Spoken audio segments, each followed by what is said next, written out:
It's Carlos here with Team Exiled and with Richard. Yep. What's up, everybody? What's up, YouTube? Helping me out today. Told you guys I'll be back making videos. I know it's already been almost a week, but I'm gonna try to get something now. I was actually trying to record a dual video at our locals the other day, but my phone ran out of space, so nothing I can do about that. So this is my hero deck profile. Had a lot of success with it. You know, I top very frequently. Again, it's very different than the standard heroes. This is just my taste. I love that it has, you know, just more plays. It's a similar version that I used when I topped when I got 6th place at the San Jose Regionals. So that's pretty much what I like to go with. But let me hop right into it and get things going. So this is actually the best card in the deck because of Mist. This helps you to progress your plays a lot. Like, you can go deeper into your plays. This with instant fusion is also 7,800 damage. I can explain that combo later. But actually, I'll just go through the deck profile real quick and then I'll explain later. So we got 2 Bubbleman, and then we got 2 Monk. This is all the monsters. Sometimes I want another Bubbleman just for an extra search target, but I haven't yet committed to that. So those are the monsters. Then we got the spells. We got 3 mass changes, of course. 2 miracle fusions. I missed the 3rd. Polymerization. And then 2 instant fusions. These are all the fusion cards that you have. Your search power. You got 3 call. We have the Rhoda. And then we have 3 Typhoon. Very important in this format, I feel. Regeki. And these are all the spells. Okay, for the trap lineup, it's a lot of 3-0s. We got 3 time space trap hole, and then we got 3 memory loss. One of my personal techs in the area. I loved it. I played it at YCS San Jose in my feature match. It was really good. Then we got 3 Grand Horn. Self-explanatory, triggers Dark Law, and with Pepe being the best deck right now, it triggers Dark Law. The fact that they lose the main phase is very crucial, because when you negate something with a Grand Horn, the majority of the time they won't have a board after that, a monster board after that. So essentially, not only do they lose their main phase, but they also lose their battle phase, which is crucial. I actually played in top, and dude summoned Direwolf. He summoned a Direwolf, and most of the time I wouldn't negate a Direwolf with this, because he's gonna negate. It's gonna get destroyed anyways. But when I noticed that he had a full extra deck, and that he was gonna be able to pendulum summon following that, I just I used this on the Diamond Direwolf, and then I was able to end his battle phase, so I was able to live that turn and counter his board. So the 1-0s, we got Call to Haunted, Warning, Bottomless, and Emptiness. Testing out the call right now.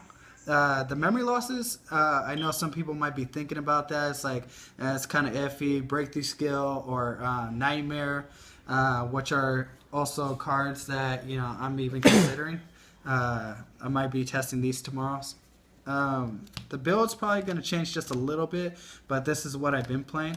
The memory losses help you in the... it just helps you in the Cosmos matchup. You can switch the Dark Destroyer to defense mode, and Dark Law can run it over, or any of your other monsters can run it over. So we got these for your traps. Okay, so from there, gonna move on to the extra deck. We got your YCS tokens. Beautiful, by the way. We got your 2 Dark Law. You don't need more. We got 1 Anki.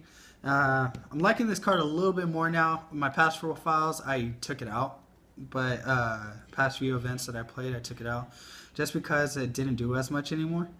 But I put it back in because I noticed a lot of people rush to Omega, and all you even really need to do is crash. I know it doesn't seem as good, but to get rid of the Omega is very crucial, because the majority of the time Pepe decks want to go first game 2 against your deck so they can avoid getting Dark Lawed. So this has been getting better. Mascara Acid, then to my favorite part of the deck, 2 Nova Master, 2 Absolute Zero, and then 2 Nodin. So these are all the fusion cards that you play. What I love about this engine is that it answers anything in the game. If you're falling behind, you're catching back up. If you're falling behind, you Regeki their board.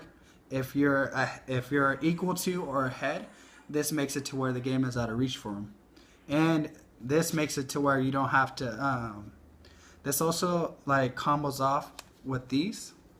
Oh, your Exceeds, Crab King, that guy, Diamond Dyer, Cowboy, Samurai, and Dweller. Ab-Zero combos off with Dweller really nice because you can go instant fusion for Nodin. Then you can bring back Mist, summon Blaze Man, fuse for an Ab-Zero, and then you have a 3500 Ab-Zero. For one, Dweller will have a water material from the Bubble Man that you search off of Mist. And then what's called Dweller's also water, so it makes him 3500 that can run over Dark Destroyer and negate the Dark Destroyer's grave effect. So that way it makes it to where you blow him out. So yeah, that's the extra deck. Moving on to the side deck. The Crab King is just there for testing. Usually I play Connor Groin, so you guys can fiddle with that. Going on to the side deck. The side deck's going to change quite a bit. This is more tailored to my locals. 3 Spell Shattering. I chose this over Fairy Wind because a lot of Pepe players side Decree and Danko, and I just want to more so Decree. I want to be able to hit their stuff, as frequently as possible and get stopped by not get stopped by their side cards. 2 Soul Release. That's for Infernoid. 2 Dark Hole. This is I saw this thing going second because like I was saying earlier, a lot of Pepe players would choose to go first game 2, and so they'll try to make an unbreakable board or a board consisting of like Omega and other things. This isn't as great against Omega, but when you're able to wipe everything else away, it gives you like one less thing that you have to worry about. So 2 Dark Holes for when you're going second. It's also used against Infernoid, and it also combos off with 3 Iron Wall, 3 Light Mirror, and Trap Stuns. The Dark Holes combo off with these 6 because you're able to Dark Hole a Cosmos board and they won't trigger. Trap Stun has just been really good for me. Okay. So there's a few cards that I'm trying to fit in. The 2 Chimera attacks. This is always really good when you're playing Miracle Fusion with this exact version. It's won me so many games, and I need to try to fit it back in. But the Chimera Text, the Prisma to send the Cyber Dragon, and of course the Trap Hole Nightmare. But yeah, those are some changes that I'm thinking about making. And if you have any questions, just feel free to comment down below and just let me know what you'd like to see. If you want more duel videos or just anything else, just comment and let us know. But for now, this is my hero deck profile, and thank you for watching.